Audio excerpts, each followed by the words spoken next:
Gloire et louange à toi, Gloire à Seigneur. toi, Seigneur Jésus-Christ. Gloire et louange à toi, Seigneur Jésus-Christ. Gloire Gloire et et louange à toi, louange à Seigneur toi, à toi, Seigneur Seigneur Jésus-Christ. Jésus-Christ. Jésus-Christ. Nous allons proclamer le bonheur Oui, Oui, le le bonheur, la bonheur et la et grâce, la grâce nous grâce pour tous les jours accompagneront de tous ma les accompagnera jours vie. de tous nos les vies jours de et nous nos Moi, je vies habiterons déclare dans que la la maison de dans bonne la maison de l'Éternel l'Éternel jusqu'à la jusqu'à fin la de fin nos de Amen. jours. nos jours. Amen, Amen. amen, amen. Avec les Amen. Amen. Amen. acclamations, nous allons recevoir l'homme de Dieu, pasteur par Billy. Acclame, acclame, acclame, Billy. Amen. Acclame, Amen. Amen. Amen. acclame, Amen. acclame. Amen. Nous bénissons le Seigneur parce qu'il est bon. Amen. Parce Amen. que on peut dire Dieu est bon. Dieu est bon. Très bon. Dieu est tellement bon. Bienvenue à cet Amen. enseignement. J'espère que vous allez bien et que la grâce de Dieu continue à demeurer sur vous. Soyez bénis au nom de Jésus-Christ. Amen. Amen.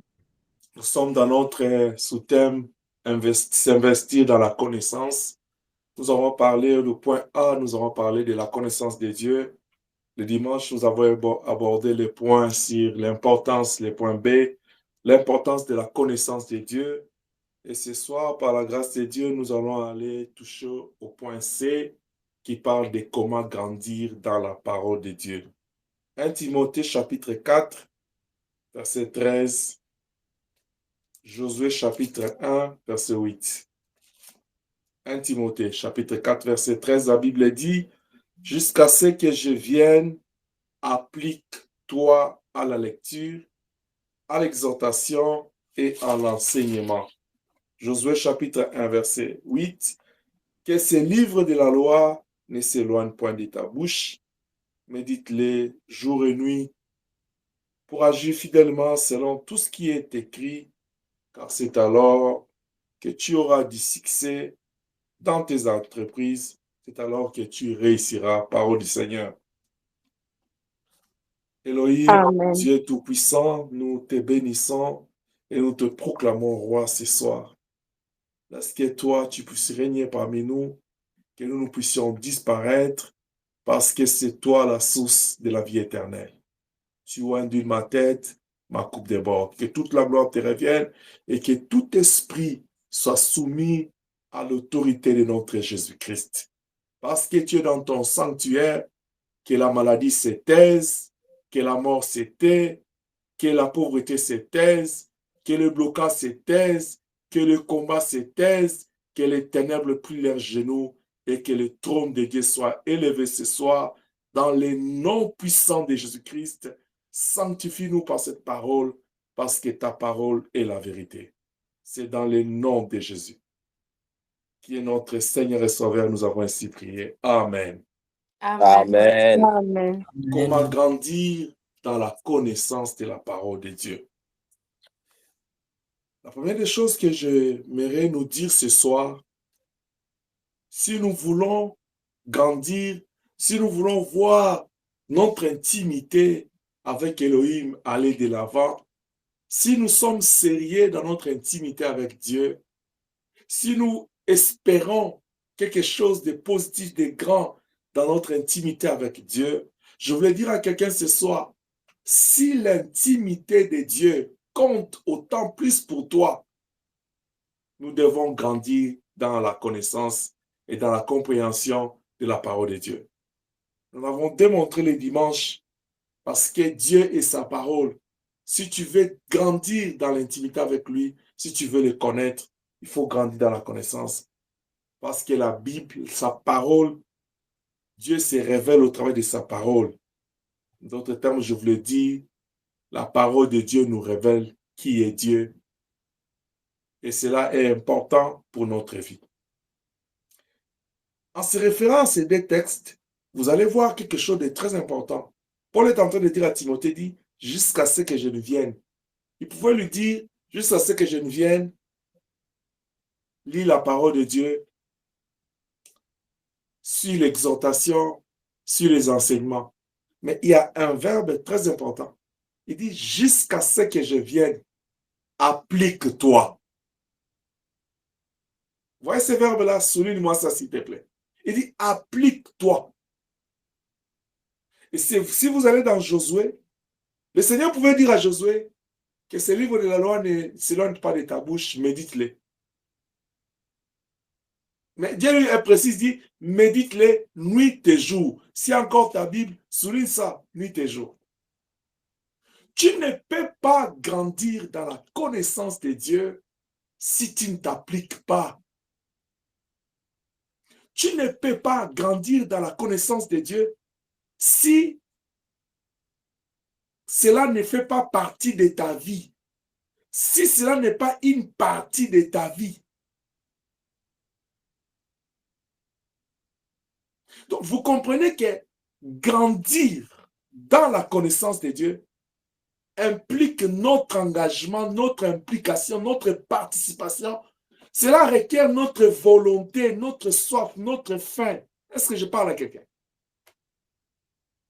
Amen. Il regarde la Samaritaine, il dit, vous adorez quelqu'un que vous ne connaissez pas. Mais bien aimé, aller à l'église, ça c'est un fait. C'est un pas que nous marquons de l'avant dans la relation avec le Seigneur ou bien dans la recherche de Dieu. Aller à l'église, c'est très bien. C'est un bon choix. C'est pourquoi Paul, la Bible nous dit, n'abandonnez pas vos assemblées. Parce que c'est très important d'aller à l'église. C'est pourquoi David dit, je suis dans la joie quand on me dit d'aller dans la maison de l'Éternel. Et la Bible dit, il est doux et agréable pour les frères de demeurer ensemble. Aller à l'église, c'est un bon choix, c'est une bonne chose. Mais il y a des sortes de personnes qui vont à l'église. Il y a ceux qui vont vers l'église et qui vont à l'église. C'est-à-dire, beaucoup de gens sont à l'église, mais peu profitent de ces moments-là de la présence de Dieu. Voilà pourquoi ils peuvent aller 1000 personnes. Nous, les hommes de Dieu, nous sommes experts. Nous sommes très contents de compter que j'ai 10 000 membres. Mais est-ce que tout ce que toi tu appelles membres, est-ce qu'ils sont réellement, vraiment les membres du corps du Christ? Parce que celui qui nous a dit, allez partout dans le monde, il a dit, faites de toutes les nations mes disciples. C'est-à-dire, nous devons nous rassurer que dans les 10 000 membres que nous avons, ce sont les disciples du Seigneur. Et le Seigneur donne une parabole, dit, s'il y a un berger qui en a 100 brebis et que l'une d'elles se perd, il doit abandonner les 99 pour aller chercher une seule. C'est-à-dire, même quand nous avons des milliers de fidèles à l'église, il est de notre responsabilité en tant qu'église de s'occuper de ceux qui sont faibles. Voilà pourquoi la Bible dit que ceux qui sont forts soutiennent les faibles. Parce que l'église, le temple, c'est la maison de Dieu. Et la maison de Dieu est une maison de prière. Qui dit une maison de prière, c'est une maison de service. Là où le sacerdoce doit être fait. Doit être fait plutôt. Alors, aller à l'église, c'est une bonne option. C'est un bon choix. Parce qu'en allant vers l'église, vous allez voir dans Luc chapitre 4, le Seigneur se retrouve dans les temples. La première des choses, en lui apportant les rouleaux d'Ésaïe. C'est-à-dire, tous ceux qui n'étaient pas ces jours-là à l'église, ils n'ont pas bénéficié de la grâce de ces jours-là. Si le Seigneur a guéri les malades, s'il a fait des déclarations, s'il a libéré la parole, ceux qui étaient absents n'ont pas bénéficié de la grâce. C'est pourquoi je t'exhorte. Si tu veux grandir dans la connaissance de Dieu, ne sois pas absent au culte. Parce que si tu t'absentes aujourd'hui, tu manques quelque chose d'important dans ta vie. Et si cela dépend de toi, sois au culte. Mais si, à cause d'une raison ou d'une autre, indépendamment de ta bonne volonté, de ton application à être à l'église, tu es absent, rattrape-toi vite. Va à la recherche de ce qui s'est passé. Qu'est-ce que j'ai raté? De la même manière que nous faisons pour notre vie ici-bas, quand tu t'absentes au travail, tu es en retard, tu as toujours hâte de savoir qu'est-ce qui s'est passé ou de se rattraper.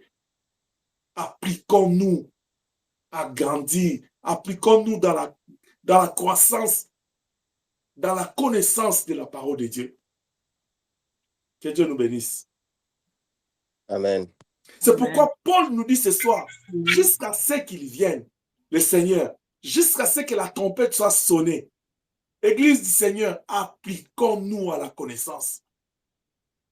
Déjà, dans le livre d'Hébreux, on dit un enfant a besoin du lait. Mais plus on grandit, nous avons besoin de la nourriture solide.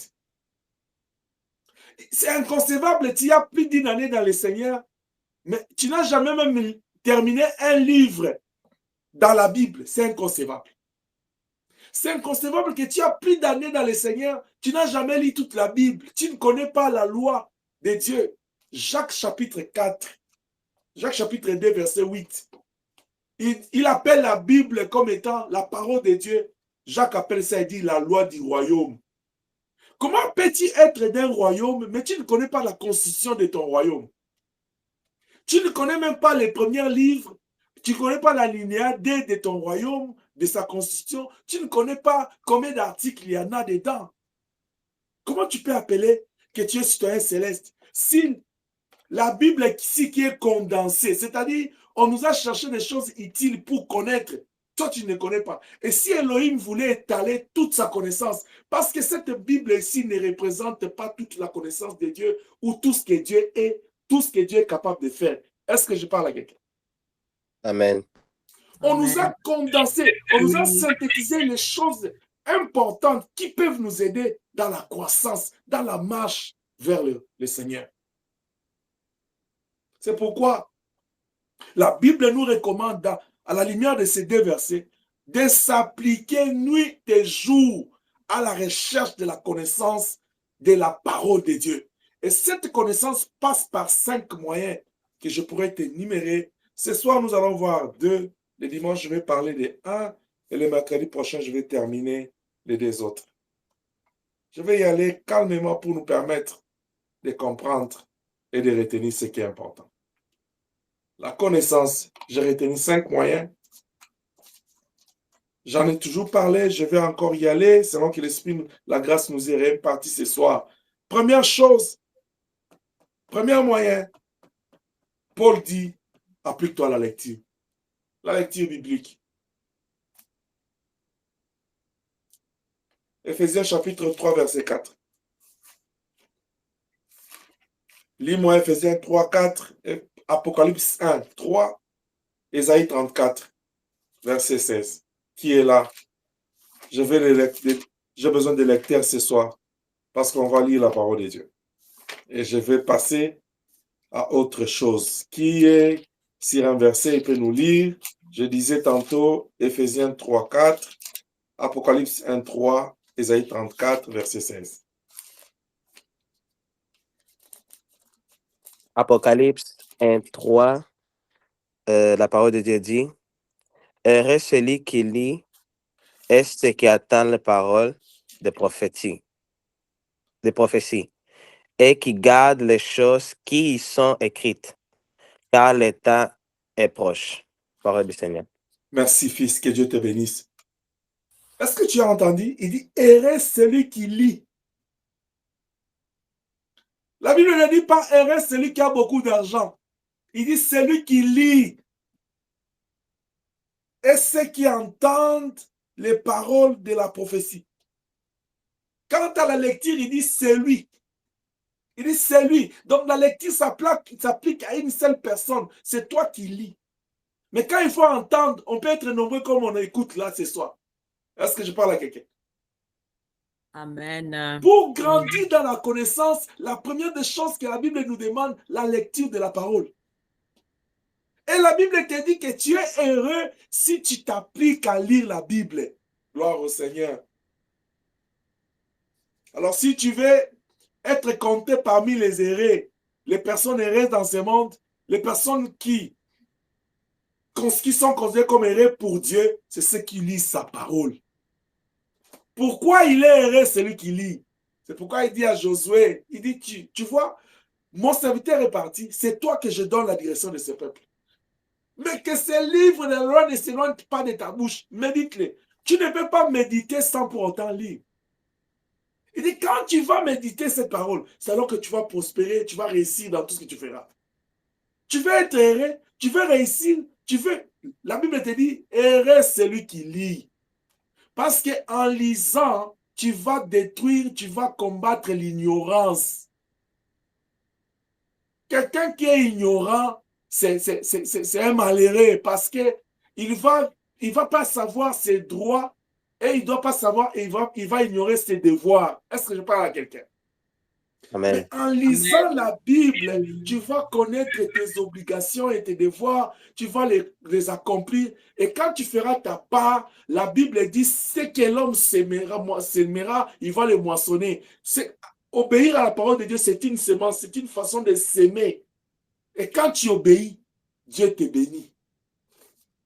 Qui a retrouvé l'autre verset? Il peut nous lire. Éphésiens 3, 4, la Bible dit, en les lisant, vous pouvez vous représenter l'intelligence que j'ai du mystère de Christ, parole du Seigneur. En les lisant, quand vous lisez la parole, c'est à ce moment-là vous allez saisir, vous allez comprendre le mystère de Christ. Jésus-Christ est un mystère. C'est quelqu'un qu'on ne peut pas comprendre. C'est quelqu'un qui s'élicite, qui s'explique, qui se révèle lui-même. Tu ne peux pas comprendre que c'est Jésus sans lire sa parole. Jean chapitre 1 dit, au commencement était la parole. Cette parole existait au commencement, était avec Dieu et était Dieu. C'est troublant. Si tu veux réfléchir comme un homme, tu verras qu'on dit la parole était au commencement. Cette parole était avec Dieu. C'est-à-dire, quand on dit elle était avec Dieu, tu te dis, oh, c'est qu'il y avait Dieu, il y avait la parole. Mais après, on te dit, cette parole-là qui était avec Dieu, c'est lui-même Dieu. Mais si tu continues à lire ce verset-là, tu verras, on dit, cette parole-là qui était au commencement, qui était Dieu, qui est Dieu plutôt, a pris chair. Tu comprends directement que non, Jésus-Christ c'est Dieu. Est-ce que je parle à quelqu'un? Tu ne peux pas comprendre ces choses si tu ne lis pas. Parce que la parole de Dieu, c'est un mystère. C'est une forêt. Mon père, dans la foi, disait toujours, la Bible s'interpelle elle-même. N'interprète pas la Bible de ta manière, ne la comprends pas de ta manière, ne la tire pas de ton côté pour justifier une faiblesse ou justifier tes ambitions et tes convictions. Laisse la parole parler lui-même parce que la parole a une bouche. Alléluia. Amen.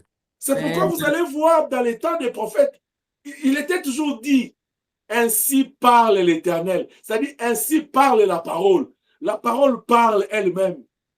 Ésaïe chapitre 34, verset 16. La Bible dit quoi? Ésaïe, Vas-y, ma fille. Ésaïe 34, 16, ça dit, consultez le livre de l'Éternel et lisez. Aucun d'eux ne fera défaut, ni l'un ni l'autre ne manqueront, car sa bouche l'a ordonné, c'est son esprit qui les rassemblera. Vous avez entendu? On dit consulter et lisez. Tu ne peux pas connaître la parole de Dieu si tu ne consultes pas la Bible, si tu ne lis pas. J'aimerais que tu écris quelque part consulter et lisez. Vous voyez la lecture, quand on dit lisez, là, tu comprends directement. Il dit que non, je dois lire.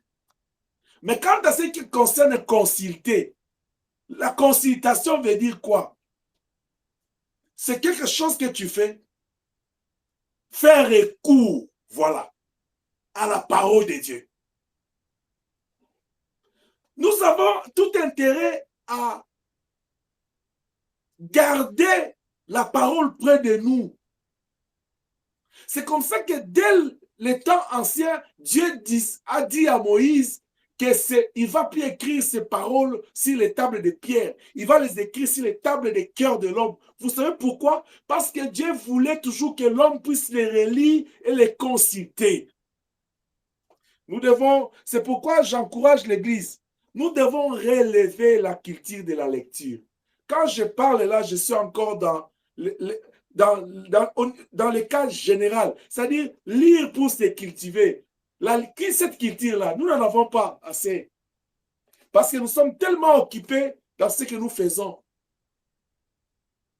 Je peux te demander, toi qui me suis ce soir, à quand remonte la dernière fois que tu as lu un livre? Juste pour te cultiver.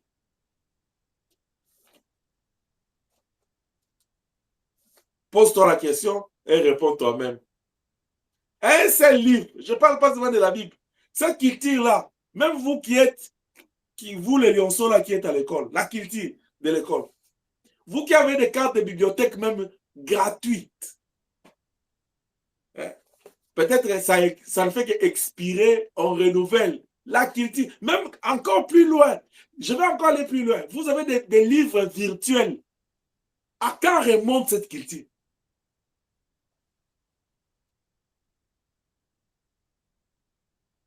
Nous devons relever la culture de la lecture, mais surtout celle de la parole de Dieu, tous les jours de notre vie, sans se relâcher.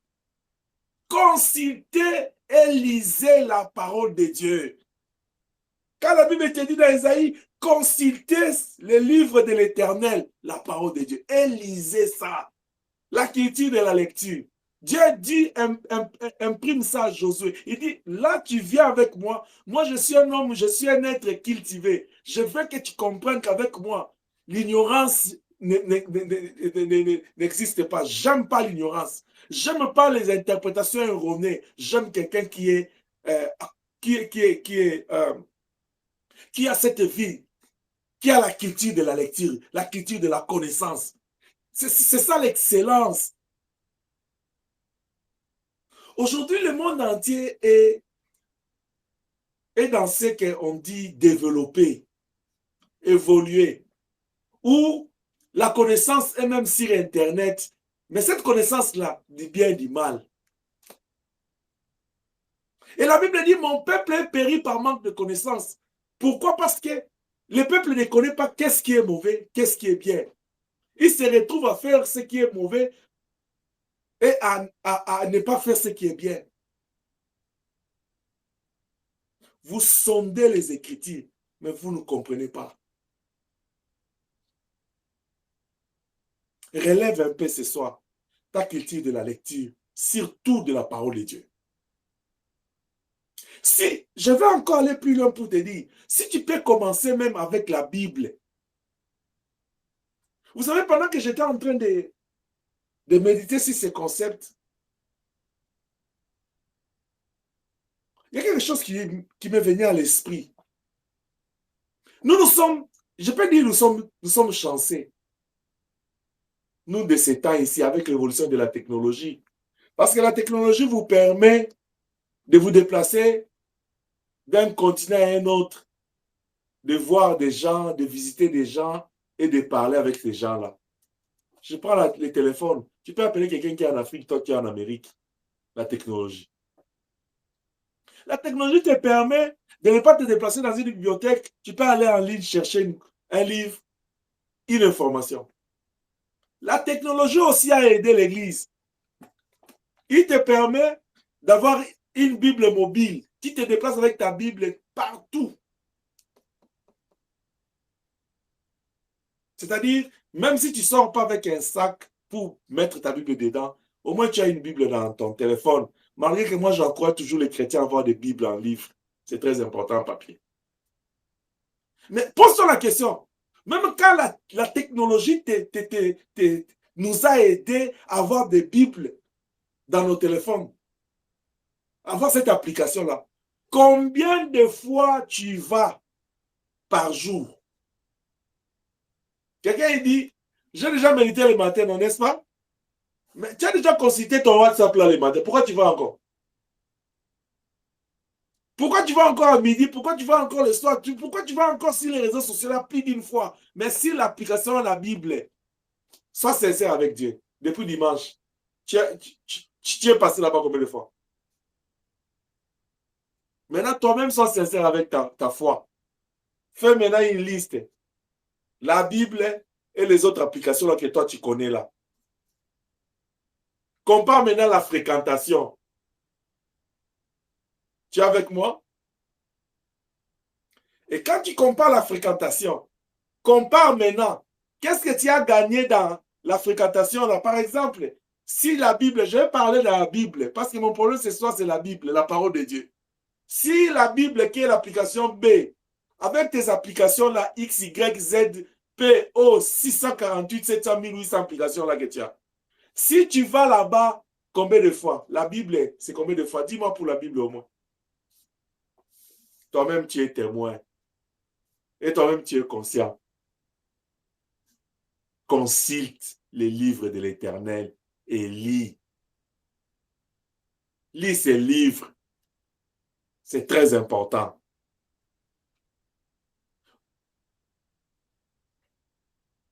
Vous savez, nous devons lire la Bible et au moins mémoriser cette lecture-là. Quand tu lis la Bible, c'est important de mémoriser ce que tu as lu, de garder au moins quelque chose de ce que tu as lu. Et parmi les choses que tu ne peux pas manquer à garder quand tu lis la Bible, je parle juste de la lecture. Parce que dans la lecture, comme je l'ai l'habitude de dire, on va juste aller prendre connaissance de l'histoire. Tu dois garder au moins l'histoire de ce que tu as lu. Tu peux te retrouver comme ça, tu es maman, tu es papa, tu es parent, grand frère, grande sœur dans la maison. Les bambins là, ils sont tellement éveillés. Hein. Ils vont te poser une question dans la Bible, là, tu commences à gratter la tête. Et attends, on va demander au pasteur. Matthieu chapitre 4. Si tu es fils de Dieu, ordonne que ces pierres deviennent des pains, comme ça tu vas manger. Jésus lui a dit, attends, je vais aller demander les sacrificateurs, les sahédrins, les pharisiens, comme les rouleaux sont dans les temples. Il a dit au diable, il est écrit. Pourquoi il lui a dit ça? Parce que les paroles étaient écrites en lui. Alléluia.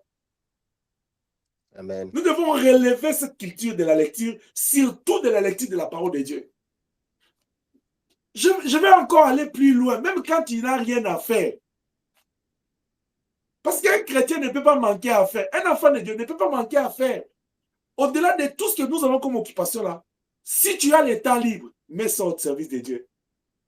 Parce que déjà, quand tu es occupé, tu ne sais pas mettre le temps, tu ne peux pas disposer du temps pour le Seigneur.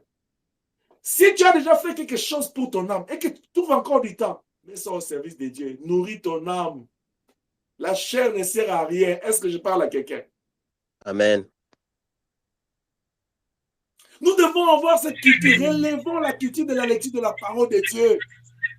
C'est inconcevable que nous, en tant que chrétiens, nous ne savons pas combien de livres il y a la Bible. Tu es parent.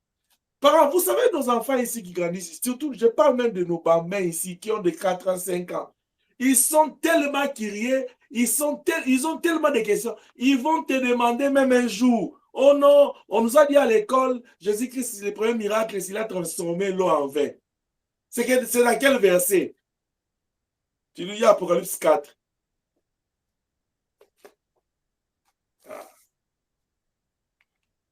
Pendant que je parle là, l'autre dit, papa, mais si je pose la question là, je fais seulement génie en herbe là. Je dis, réponds-moi, c'est quel verset? C'est très important, mes enfants, de connaître la Bible. C'est très important de lire, de garder l'histoire. Quand tu fais la lecture, n'oublie pas, au moins garde l'histoire, garde les versets. Au moins tu veux savoir que dans telle histoire, l'histoire de Noé. Noé où? Est-ce que Noé est là? Noé est là? Non, il n'est pas là. J'allais juste te demander de me dire l'histoire de Noé, c'est dans quel livre? Vous allez voir que non, quelqu'un qui a le nom d'Abraham, mais il ne connaît pas Abraham, a commencé avec Dieu dans quel livre? Il dit non, je m'appelle Père Abraham. Ce que j'essaie de nous dire ce soir, lisons. Nous devons relever notre niveau de la lecture, surtout de la parole de Dieu. Et quand nous lisons la parole de Dieu, retenons au moins l'histoire. Parce que tu seras capable de relater l'histoire de la Bible et d'en parler. Au moins l'histoire. Retenons au moins les versets. Ne parle pas d'ici, ah, il peut y avoir que tu peux oublier. C'est normal, tu es un homme. Mais l'histoire, ah, j'avais lu dans la Bible, quelque part, c'est dit, quand tu dis même l'histoire, quelqu'un peut te rappeler. Ou si tu oublies complètement l'histoire, tu peux te rappeler du verset. Tu peux y aller, revenir pour retenir, pour rafraîchir ton esprit. Il faut aussi retenir les personnages et leurs actions. Combien de personnes sont entrées dans l'arche? Dites-moi, ils sont combien entrés dans l'arche? Avant de répondre, je vais vous lever vos mains, moi je vais choisir. Ils sont combien entrés dans l'arche? Levez les mains les gens qui ont des réponses. Je vois Inès. Qui encore? Ils sont combien de personnes qui sont entrées dans l'arche? Je vois Emmanuel. Je vois Ada. Qui encore? Prisca, je vois. Ils sont combien? Ils sont combien? Les gens qui sont entrés dans l'arche, ils étaient combien? Donc, je n'ai que les ouvriers. Comme c'est seulement les ouvriers qui ont levé la main, je ne vais pas les donner. Seulement les ouvriers. Donc, c'est-à-dire que dans cette œuvre ici, c'est seulement les ouvriers qui savent avaler la parole de Dieu, les rouleaux très bien. Ok. Maman Cynthia, tu as pris du temps. Le chrono est déjà arrêté. Je ne sais pas si je peux faire confiance à ta réponse parce que tu as pris beaucoup de temps. Mais au moins, je peux t'écouter. Combien de personnes? Ton micro est fermé. C'est combien de personnes?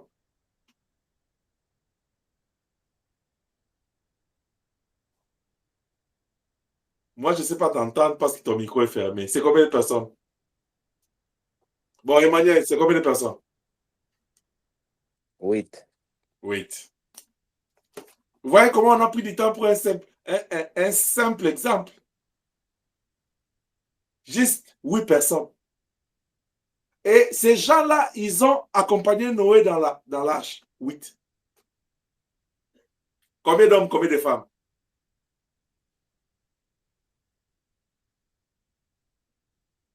Kétia. 4 hommes, 4 femmes. 4 hommes. Mais pourquoi on dit que non, il n'y a pas de parité? Parce qu'il il y avait 4 hommes, 4 femmes. Ben, Noé est rentré dans l'arche avec sa femme, ses enfants et les femmes de ses enfants. Mais moi, ma question, tu as donné la bonne réponse, ma fille. Mais pourquoi les gens ils disent que non, il n'y a pas de parité? Parce qu'il y a eu 4 hommes, 4 femmes là-bas. Je passe. Que Dieu vous bénisse. Amen. Amen. C'est important de retenir ces choses pour la suite. Pour la suite de ta vie chrétienne, pour la suite du témoignage, pour la suite de ta croissance. C'est important. Nous devons connaître la parole de Dieu par cœur. C'est important. Et tu ne peux pas connaître la parole de Dieu sans pour autant passer par la lecture. Je ne vais pas aller dans les sortes de lecture. Vous avez appris ça à l'école, la lecture à haute voix, la lecture silencieuse, la lecture courante. Toutes ces formes de lecture-là, ça s'applique ici. Tu dois apprendre. Ça dépend de qu'est-ce que tu veux. C'est quoi l'objectif? Parce qu'il y a d'autres personnes, ils veulent accentuer sa tonalité, son accent. Il doit aller. Il doit respecter ces signes de ponctuation. Mais tu peux t'appliquer à faire cette lecture avec la parole de Dieu. Ça te permet de garder l'histoire, de connaître les personnages, de te situer par rapport à la Bible. C'est très important. Nous devons lire la parole de Dieu et connaître la parole de Dieu à cœur. C'est très important, surtout pour un enfant de Dieu. Il faut toujours avoir ce que moi j'ai l'habitude d'appeler les versets fétiches ou les versets, je ne sais pas comment le nom, mais quand on grandissait, on taquinait notre papa comme ça, dans la foi. Quand je suis devant vous là, je dis toujours comme ça, comprenez que je parle de mon père dans la foi.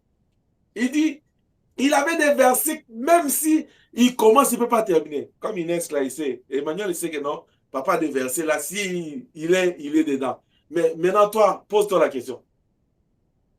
Toi, tu as combien de versets fétiches? La Bible, si elle est, c'est toute une forêt. Mais il y a des versets où tu tombes sur ça. Ton esprit reste collé à ça.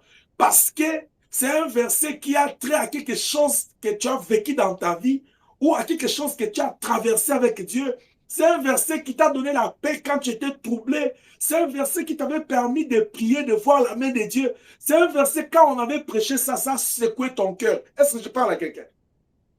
Amen. Amen. Tu peux me rappeler un verset que j'aime beaucoup?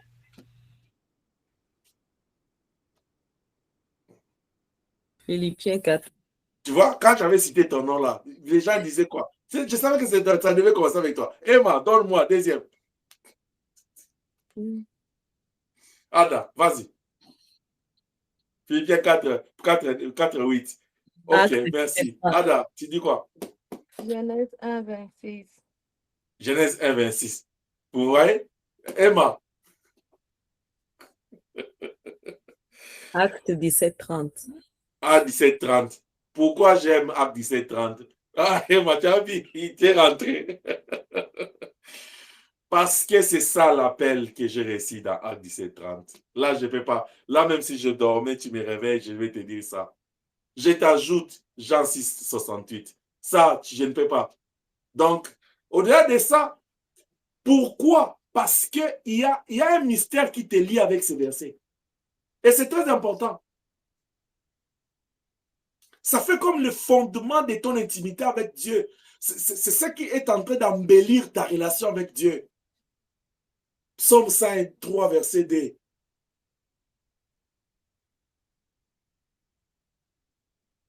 C'est très important. Jérémie 1, 4 à 9, c'est très important. C'est vraiment très important. Psaume 23, c'est très important. Verset 4. C'est très important. Ah. Luc, chapitre 2, 49, c'est très important que je dois m'occuper des affaires de mon père. Jean 4, 34, c'est très important que ma nourriture, c'est ça. C'est très important. Oui, c'est très important. Je vais terminer. Il y en a tellement qu'il y en a tellement. Je suis en train de donner à quelqu'un juste un conseil ce soir. Tu dois avoir tes versets clés. Ce qui fait ton secret, ce qui fait le fondement de ton intimité avec Dieu. Quand Job dit à Dieu, mon âme avait toujours entendu parler de toi. Qu'est-ce qui retentissait dans l'âme de Job à propos d'Élohim? Qu'est-ce qui retentissait? Quand Daniel était en train d'aller rencontrer les lions, laisse-moi te dire, il allait rencontrer les lions dans la fosse aux lions. Il allait faire la visite aux lions. Mais qu'est-ce qui donnait à Daniel la force, cette espérance-là qu'il va sortir vivant? Il savait là où il s'était accroché. Alléluia. Laisse que la parole de Dieu soit écrite dans nos cœurs. Que notre âme soit imprimée de la parole de Dieu. Soit remplie plutôt de la parole de Dieu. Que notre vie, comme Paul dit, soit une lettre. Yes. Que Dieu soit béni. Nous devons connaître la parole de Dieu par cœur. Il y a des versets qu'il nous faut absolument connaître par cœur. 1 Jean 3, 8. La Bible dit quoi? Le Fils de l'homme apparu pour détruire les œuvres des ténèbres. Tu dois connaître ça. Quand la Bible te dit il n'y a de Seigneur en aucun autre nom, tu dois connaître ça. De la même manière que tu connais Jean 3, 16, tu dois connaître Genèse 3, 15. Tu dois connaître ces choses. Parce que la Bible, la parole de Dieu, c'est Dieu lui-même.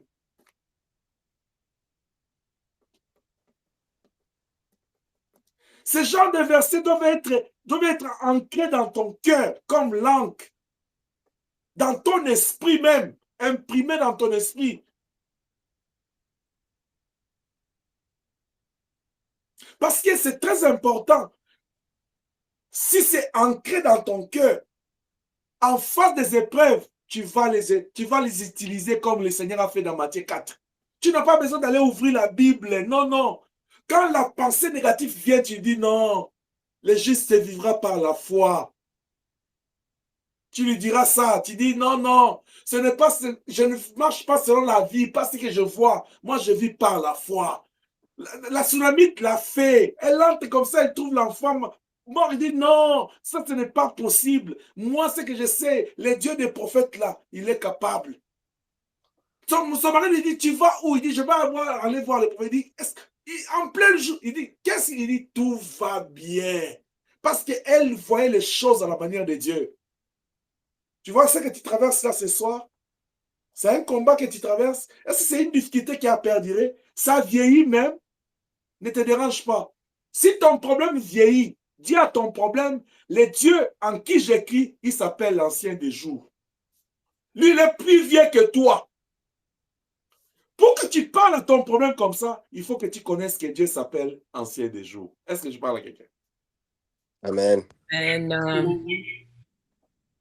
Tu es là ce soir, tu es en train de regarder vers les ministères de l'immigration. On ne t'appelle pas pour aller passer au jugement.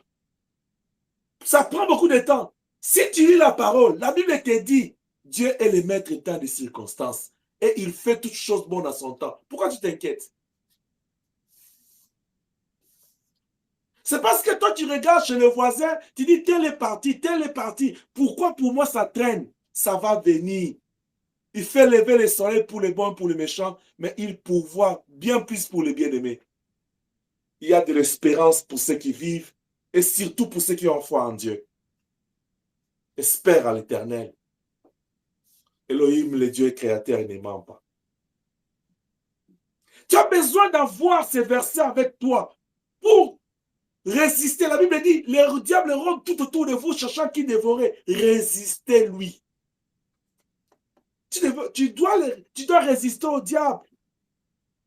Mais tu as aussi besoin de ces versets-là pour réconforter, consoler, exhorter les autres, pour leur dire comme David dans 1 Samuel, il dit, qu'est-ce qu'il y a ici? Il dit, mais tu ne vois pas. Il entend, il dit, mais quelle est cette incirconcis? Moi, dans la forêt, là, dans la forêt, j'ai vu des choses. Comment tu peux conforter et réconforter les autres, fortifier les autres, si toi, tu n'en as pas? Acte 3, 6, il dit, on donne que ce qu'on a. Tu as besoin d'avoir ces choses-là pour témoigner, publier la grandeur de Dieu. Est-ce que je parle à quelqu'un? Amen. Amen. Tu peux lire dans Psaume 119, verset 11, lis 4, verset 1 à 4. Ça, c'était les premiers moyens pour grandir dans la connaissance. Ayons la culture de lire la Bible. Josué, il dit nuit et jour, qu'on lui a dit nuit et jour. Mais si toi, tu n'es même pas capable de lire même une fois, s'il vous plaît, même une fois, commence par là. Même une fois où, vaut mieux une fois que rien.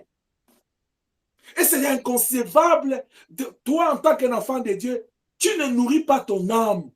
Tu ne vas pas à la source de la parole de Dieu pour nourrir ton âme. Et le premier moyen, c'est la lecture de la parole de Dieu. Et dans la lecture, nous gardons l'histoire, les versets, les personnages et leurs actions et leurs actes. Et cela nous aide à témoigner, à parler de ces faits, de ces contextes. Deuxième moyen, Josué nous dit, médite-les. Quand il lit, il ne faut pas seulement rester à lire, il dit médite-les.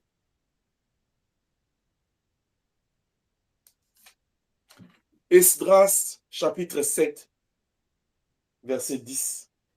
1 Thessaloniciens, chapitre 5, verset 21-22. Psaume, chapitre 1er, verset 1 à 3. Psaume 63, verset 6.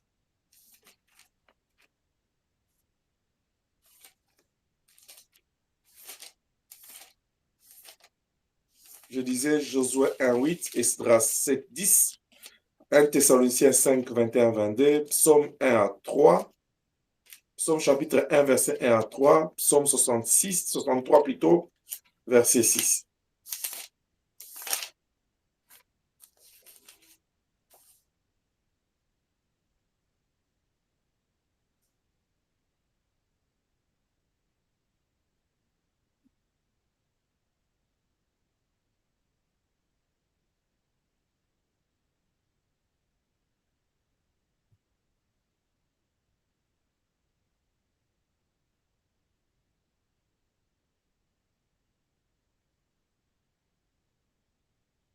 Psaume 63, verset 7 plutôt.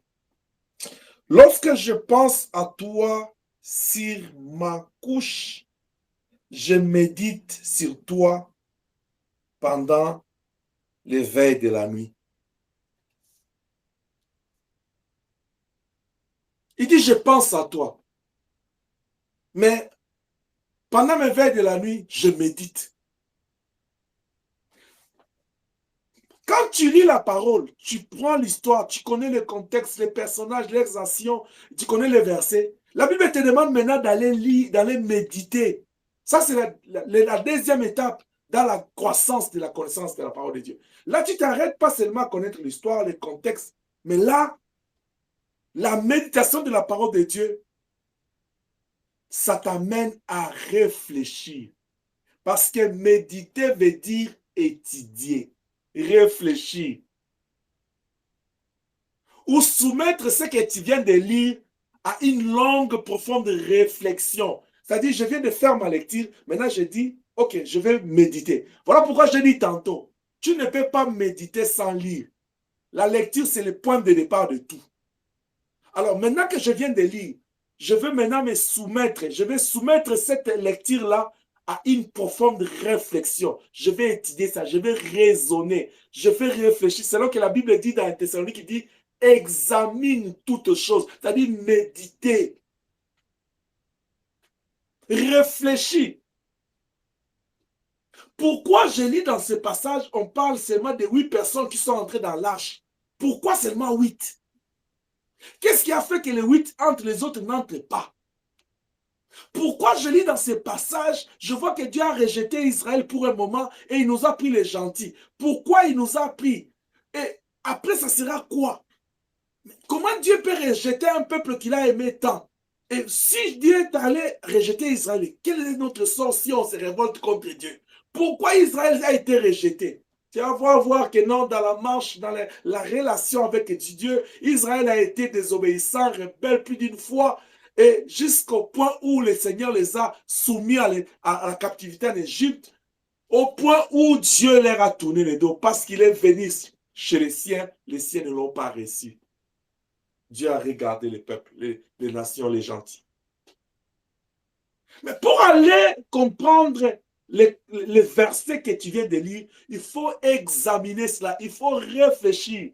Quand nous disons étudier, étudier veut dire examiner ces versets-là, soumettre les versets-là à une réflexion profonde pour aller détecter qu'est-ce qu'il y a comme enseignement dedans, qu'est-ce qu'il y a comme leçon, qu'est-ce que je dois apprendre qui va apporter un plus dans mon âme. La lecture apporte la connaissance juste de l'histoire, des personnages, de leurs actions, du verset. Mais la méditation apporte la vie. Parce que dans la méditation, je vais aller soutirer l'enseignement pour donner comme sémence à mon âme. Est-ce que quelqu'un entend la différence?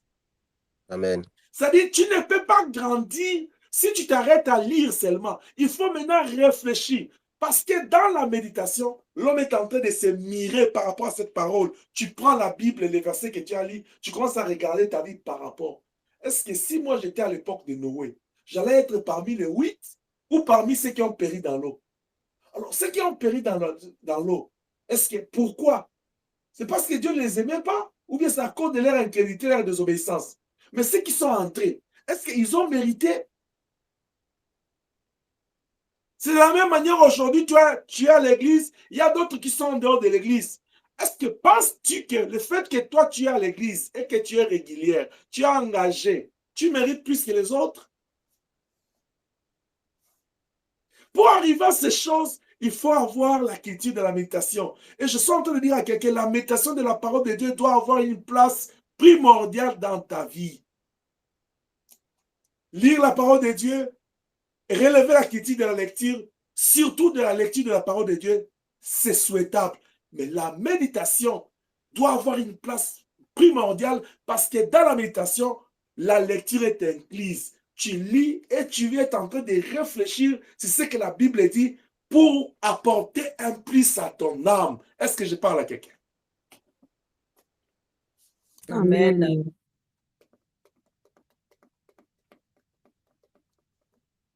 Dans la réflexion, comme je l'ai dit, dans la méditation, on fait une étude, on fait une réflexion, mais on rumine aussi. On rumine dans la méditation. Comment est-ce qu'on peut ruminer? Quelqu'un qui a pris sa Bible le matin, il lit. Parce qu'il est pressé, il démarre l'auto. Au volant, tu peux ruminer la lecture. Tu commences à méditer au volant. Dans l'autobus, tu es en train de ruminer la lecture. Même si tu avais déjà médité hier, mais il arrive que non, ça te revient à l'esprit. C'est ça, ruminer. Ça revient.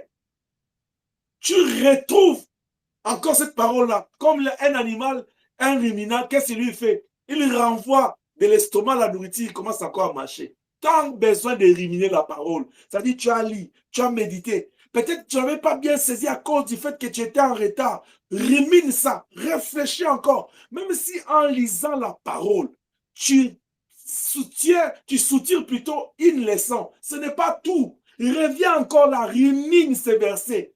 Dieu est capable de te révéler encore plus. Est-ce que je parle à quelqu'un? Amen. Dans l'expérience avec moi, ton père, je peux rester dans un verset là, tu te demandes, il va terminer quand là? Je fais que ruminer ça. Parce que c'est lui qui a la connaissance. Dès que tu disposes ton cœur et ton oreille, Dieu est capable de t'enseigner encore, t'enseigner plus. Ayons cette culture-là de ruminer la parole de Dieu, de réfléchir, d'étudier la Bible, d'examiner cette parole.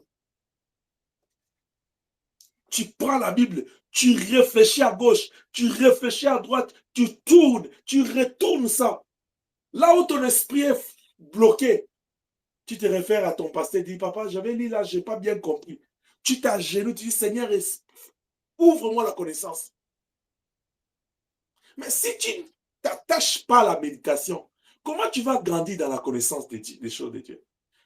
Parce que dans la lecture, on grandit dans la connaissance de l'histoire, de la parole de Dieu. Mais dans la lecture, on grandit dans la connaissance de la vie, la vraie vie de la parole. Parce que là, tu nourris ton âme, tu prends la leçon, tu acquiers une leçon et tu nourris ton âme. La méditation, tu ne peux pas dire, quand on dit qui a médité la parole aujourd'hui, tu dis moi, mais qu'est-ce que tu avais retenu comme leçon? Parce que tu ne peux pas entrer, méditer et sortir sans une leçon.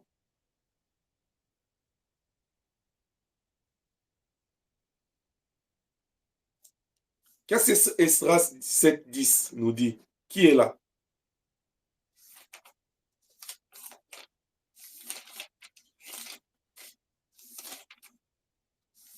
Psaume chapitre 1, verset 1 à 3, la Bible dit, « Heureux l'homme qui ne marche pas selon les conseils des méchants. » Encore une fois, on dit heureux.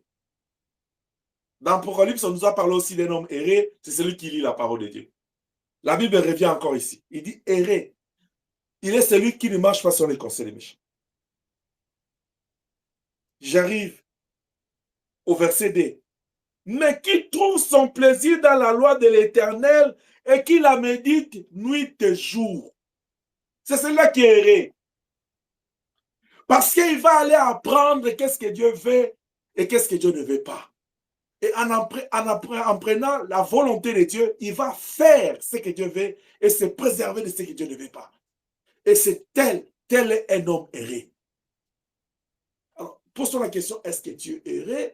Est-ce que Dieu, toi, tu te considères heureux ou bien c'est Dieu qui doit te considérer heureux? Ou bien être heureux, c'est le fait que j'ai une bonne vie dans ce monde ou c'est le fait que j'ai la vie de Dieu en moi?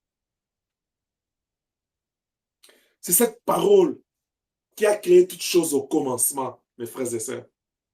C'est cette parole, en elle, il y a la vie.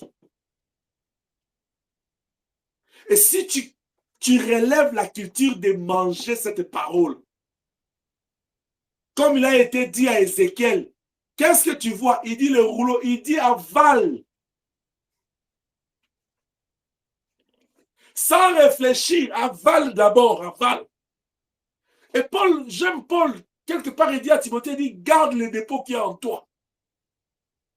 Parce que la parole de Dieu a la vie. Il dit aux disciples, il dit, les paroles que je vous dis sont esprit et vie. Si tu as le souci de vivre, la vie n'est pas dans la nourriture. La vie est dans la parole de Dieu. Parce que l'homme ne vivra pas seulement du pain, mais de toute parole qui sort de la bouche de l'Éternel. Même la nourriture que nous mangeons, nous la sanctifions par la prière et par la parole. Parce que nous croyons en la prière que ça rend cette nourriture-là saine. Mais cette parole, à quelle place dans notre vie? Combien de temps moi et toi on prend juste pour lire, pour méditer la parole de Dieu? Combien de temps? Combien de temps moi en tant qu'enfant de Dieu, j'alloue pour aller me mirer face à la parole. Quand tu veux te moukaper là, tu vois quand tu veux te mettre le make-up, c'est le verbe moukaper.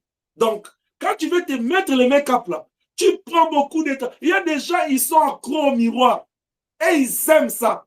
C'est bien. Fais-toi belle, fais-toi beau. Mais combien de temps tu te mires spirituellement avec la parole de Dieu? Combien de temps? Combien de temps tu désires être belle spirituellement? Combien de temps tu désires être beau? Il n'y a que la parole de Dieu qui nous sanctifie. La parole de Dieu qui nous rend beau, qui nous rend belle, qui nous rend propre, qui nous rend saint, qui nous sanctifie. C'est la parole de Dieu. C'est cette parole qui nous rend dignes d'être enfants de Dieu. Combien de temps toi tu as loué pour la parole de Dieu, pour lire, pour méditer? Ma fille, lis-moi Esdras 7:10 et je vais clôturer pour cet après-midi. Esdras 7:10 dit, car Esdras avait appliqué son cœur à étudier et à mettre en pratique la loi de l'Éternel et à enseigner au milieu d'Israël les lois et les ordonnances. Vous avez entendu? Je vais revenir sur ces versets-là dans la suite parce qu'il y a des choses que je ne vais pas nommer ce soir. Mais on a dit quoi? Il a appliqué son cœur à étudier. Ce que Paul recommande à son enfant dans la foi, Timothée, il n'est pas le premier à le dire. On parle d'un homme d'Esdras qui a existé avant Paul, avant le Seigneur dans la chair. Esdras était au temps de Néhémie. La Bible dit il a appliqué son cœur à étudier la parole. Et pendant qu'il utilise sa parole-là, la parole de Dieu-là, il était où? Il était là où? Dans quelle ville? Dans quel état? Il n'était pas comme toi qui es dans la vraie vie. Tu es libre de faire tout ce que tu veux. Même quand tu es dans la souffrance, même quand tu traverses l'ombre de la vallée de la mort, même quand tu vois le coma vient vers toi, ne lâche pas que ce livre de la loi ne s'éloigne pas de ta bouche. Médite-le nuit et jour. La parole de Dieu est Dieu lui-même. Et la même manière qu'Élohim est partout, cette parole est partout. Elle doit être partout la même. Elle ne doit pas être modifiée ni négociée. Est-ce que je parle à quelqu'un? Que tu te retrouves en captivité comme Néhémie Esdras, la parole de Dieu reste la parole. Que tu te retrouves en déportation comme Daniel, même quand on te dit mange le mets, sacrifie aux idoles, la parole de Dieu reste la parole. Elle ne change pas parce que c'est la nuit ou c'est le jour. Elle reste la parole. Parce que Dieu est le même hier, aujourd'hui et éternellement. Qu'Élohim nous aide. Amen. C'est pourquoi nous devons nous appliquer à lire la parole et à méditer la parole. C'est-à-dire à lire et à réfléchir sur ce que nous avons lu. Parce que c'est très important pour notre croissance spirituelle, pour la connaissance de Dieu dans nos vies. Si tu n'as pas une culture de la lecture de la parole de Dieu, tu n'as pas cette culture de la méditation, tu ne peux pas grandir dans la connaissance. Il y a des choses que vous devez apprendre seul à la maison. Que le pasteur n'a pas le temps peut-être de parler devant la chair. Il y a d'autres choses que je pourrais parler si tu viens me poser la question directement. Je ne suis pas peut-être conduit à les parler devant toute l'église. Parce que pour que moi j'ouvre ma Bible et que je me tienne ici, il faut qu'Élohim me dise ça c'est pour aujourd'hui. Je ne peux pas prendre parce que je suis prédicateur, je prends Jean 3,16. Non. S'il y a d'autres choses, si toi tu ne t'appliques pas, tu ne vas pas les connaître. Ayons la culture de Pierre qui était kyrié. Un chrétien doit être kyrié dans la parole. Ayons la culture des chrétiens de Béret qui avaient toujours l'habitude d'aller vérifier, relire. Mais nous sommes dans ce monde, on dit la répétition, la répétition est la mère de la science. Combien de fois toi tu répètes ce que tu as appris? Ruminer la parole de Dieu. Combien de fois? Il y a une autre personne là, depuis qu'on a prêché les dimanches. Donc c'est depuis le dimanche qu'il avait écouté la parole de Dieu. Il vit lundi, il vit mardi comme ça. Que Dieu te bénisse, toi qui as la culture de la lecture et de la méditation. Et je t'encourage. je suis en train de te demander de relever ton niveau de la lecture et de la méditation. Toi qui es en bas, relève-toi. C'est ça un enfant de Dieu. De tout ce que nous avons dit ce matin et ce soir, bien-aimés, la méditation de la parole de Dieu doit être prise au sérieux. Parce que vous comprenez que je dois étudier, je dois réfléchir, je dois examiner ce que je viens de lire. Comment toi tu médites la parole de Dieu pendant 1 minute? Dis-moi un peu. Comment tu fais? Pour juste faire la méditation pendant 2 minutes, comment tu fais? Il t'arrive comment? Tu as une intelligence artificielle. Comment tu fais? Je vous ai toujours parlé de cet homme de Dieu qui nous a laissés. Il disait toujours, à leur époque, nos papas là, il dit, nous avons l'habitude de rester devant la Bible, de disposer nos cœurs pour que Dieu nous enseigne.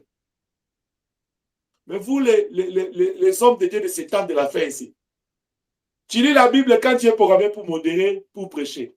Tu lis la Bible pendant 5 minutes, tu veux prêcher pendant 10 heures du temps. Mais or, la Bible dit, on connaît en partie, on prophétise en partie. Mais toi, tu connais pendant 5 minutes, mais tu prophétises pendant 20 minutes. Ça vient d'où? Tu fais le contraire du principe de la Bible. Ça vient d'où?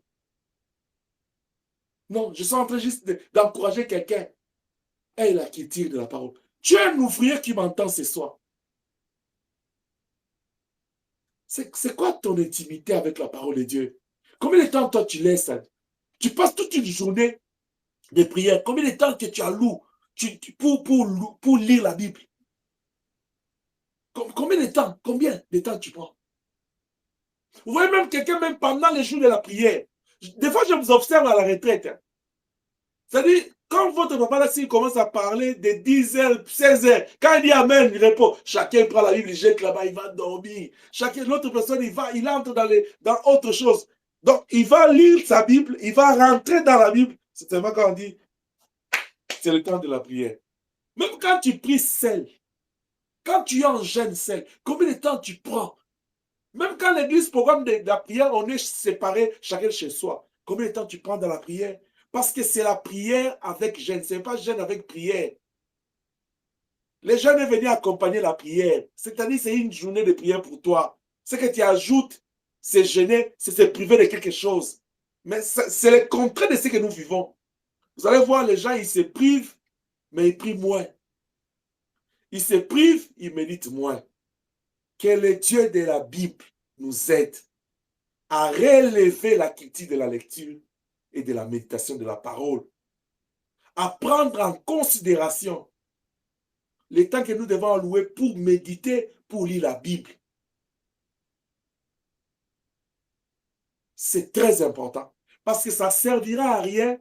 Tu prends la Bible, tu lis, et après avoir lu la Bible, tu ne retiens rien. 2 jours après, tu oublies tout. Quand on te demande qu'est-ce que Exode a combien de livres, tu grattes la tête, tu dois ouvrir la Bible. Quand on te demande même c'est quoi le 3e livre de la Bible, tu dois prendre des minutes pour répondre. Je vais parler aux parents. Après, je parle aux lionceaux. Quand vous vivez, vous parents, pensez aux lionceaux et aux bambins. Vous les lionceaux, quand vous vivez, pensez aux bambins. Parce que vous avez des responsabilités. Les parents, ils ont les responsabilités sur les grands enfants et les petits. Vous, les grands enfants, là, vous avez des responsabilités sur les petits.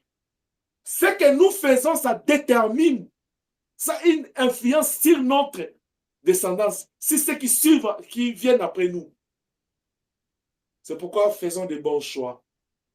Relevons notre culture de la lecture de la parole de Dieu.